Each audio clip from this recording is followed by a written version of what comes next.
ಸಂಜೆ ಟೈಮಲ್ಲಿ ಅಥವಾ ಮಳೆ ಬರ್ತಾ ಇರಬೇಕಾದ್ರೆ ಮನೆಗೆ ಯಾರಾದರೂ ಗೆಸ್ಟ್ ಬಂದಾಗ ಅಥವಾ ನಿಮಗೆ ಏನಾದರೂ ಖಾರವಾಗಿ ತಿನ್ನಬೇಕು ಅನ್ನಿಸ್ದಾಗ ಈ ರೀತಿ ಹೆಲ್ತಿ ಆ್ಯಂಡ್ ಟೇಸ್ಟಿ ಆಗಿರುವಂಥ ಕಟ್ಲೆಟ್ನ ಮಾಡ್ಕೊಳ್ಳಿ. ತಿನ್ನೋದಕ್ಕೆ ತುಂಬಾ ರುಚಿಯಾಗಿರುತ್ತೆ. ಅದರಲ್ಲೂ ಈ ಗ್ರೀನ್ ಚಟ್ನಿ ಜೊತೆಗೆ ಎಕ್ಸಲೆಂಟ್ ಕಾಂಬಿನೇಷನ್. ಸೊ ಇವತ್ತು ಈ ಹೆಲ್ತಿ ಆಗಿರುವಂಥ ಸೋಯಾ ಕಟ್ಲೆಟ್ ಜೊತೆಗೆ ಗ್ರೀನ್ ಚಟ್ನಿ ಯಾವ ರೀತಿ ಮಾಡೋದು ಅಂತ ನೋಡೋಣ. ಈ ಸೋಯಾ ಕಟ್ಲೆಟ್ ಮಾಡ್ಕೊಳ್ಳೋದಕ್ಕೆ ಮೊದಲು ಸೋಯಾ ಚಂಕ್ಸ್ನ ನೆನೆಸಿಟ್ಕೊಳ್ಬೇಕು. ನಾನಿಲ್ಲಿ 1 ಕಪ್ ಸೋಯಾ ತೊಗೊಂಡಿದ್ದೀನಿ. ಇದನ್ನು ಬಿಸಿನೀರಿಗೆ ಸೇರಿಸ್ಬಿಟ್ಟು 10 ನಿಮಿಷ ನೆನೆಸಿಡಬೇಕು. ನೋಡಿ, ಕರೆಕ್ಟಾಗಿ 10 ನಿಮಿಷಕ್ಕೆ ಸೋಯಾ ಚೆನ್ನಾಗಿ ನೆಂದಿರುತ್ತೆ. ಈ ನೆಂದಿರುವಂಥ ಸೋಯಾ ಚಂಕ್ಸ್ನ ಒಂದು ಮಿಕ್ಸರ್ ಜಾರ್ಗೆ ಸೇರಿಸ್ಕೊಳ್ಬೇಕು. ಈ ನೀರನ್ನೆಲ್ಲ ಚೆನ್ನಾಗಿ ಈ ರೀತಿ ಕಿವುಚ್ಬಿಟ್ಟು ಸೇರಿಸ್ಕೊಳ್ಳಿ.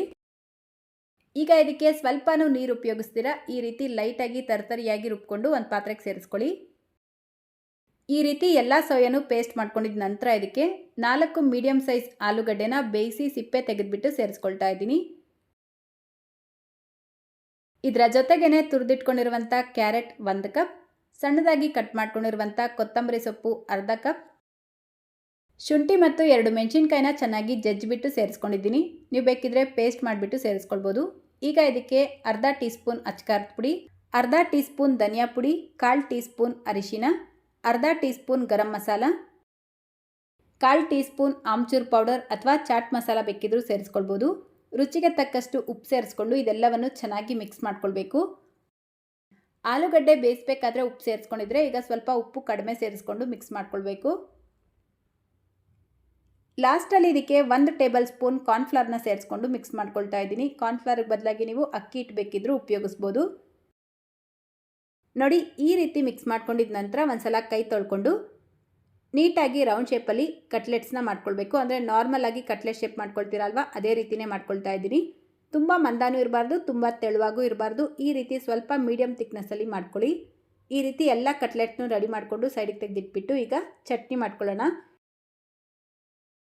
ಈ ಗ್ರೀನ್ ಚಟ್ನಿ ಮಾಡ್ಕೊಳ್ಳೋದಕ್ಕೆ ಒಂದು ಬ್ಲೆಂಡರ್ ಜಾರ್ ತೊಗೊಂಡು ಅರ್ಧ ಕಪ್ ಕೊತ್ತಂಬರಿ ಸೊಪ್ಪು, 1/4 ಕಪ್ ಪುದೀನ, 1 ಚಿಕ್ಕ ಪೀಸ್ ಶುಂಠಿ, 1 ಮೆಣಸಿನ್ಕಾಯಿ, ಅರ್ಧ ಹೋಳು ನಿಂಬೆಹಣ್ಣಿನ ರಸ, ರುಚಿಗೆ ತಕ್ಕಷ್ಟು ಉಪ್ಪು, 2 ಟೇಬಲ್ ಸ್ಪೂನ್ ರೋಸ್ಟೆಡ್ ಕಡಲೆಬೀಜ, ಸ್ವಲ್ಪ ನೀರು ಸೇರಿಸ್ಬಿಟ್ಟು ನುಣ್ಣಗೆ ರುಬ್ಕೊಳ್ಬೇಕು. ಈ ರೀತಿ ನುಣ್ಣಗೆ ರುಬ್ಕೊಂಡು ಒಂದು ಬಟ್ಲಿಗೆ ಸೇರಿಸ್ಕೊಂಡ್ರೆ ಗ್ರೀನ್ ಚಟ್ನಿ ರೆಡಿಯಾಗುತ್ತೆ. ಇದನ್ನು ಈಗ ಸೈಡಿಗೆ ತೆಗೆದಿಟ್ಕೊಂಡು ಕಟ್ಲೆಟ್ ಫ್ರೈ ಮಾಡ್ಕೊಳ್ಳೋದಕ್ಕೆ ಗ್ಯಾಸ್ ಸ್ಟವ್ ಮೇಲೆ ಒಂದು ಪ್ಯಾನ್ ಇಟ್ಬಿಟ್ಟು 4 ಟೇಬಲ್ ಸ್ಪೂನ್ ಎಣ್ಣೆ ಸೇರಿಸ್ಕೊಂಡು ಕಟ್ಲೆಟ್ಸ್ನ ಫ್ರೈ ಮಾಡ್ಕೊಳ್ಬೇಕು. ಲೋ ಟು ಮೀಡಿಯಮ್ ಫ್ಲೇಮಲ್ಲಿ ಫ್ರೈ ಮಾಡ್ಕೊಳ್ಳಿ. ಒಂದು ಕಡೆ ಲೈಟಾಗಿ ಕಲರ್ ಚೇಂಜ್ ಆಗಿ ಕ್ರಿಸ್ಪಿ ಆಗಿದ ತಕ್ಷಣ ಉಲ್ಟಾ ಮಾಡಿಕೊಂಡು ಇನ್ನೊಂದು ಕಡೆನೂ ಫ್ರೈ ಮಾಡ್ಕೊಳ್ಬೇಕು.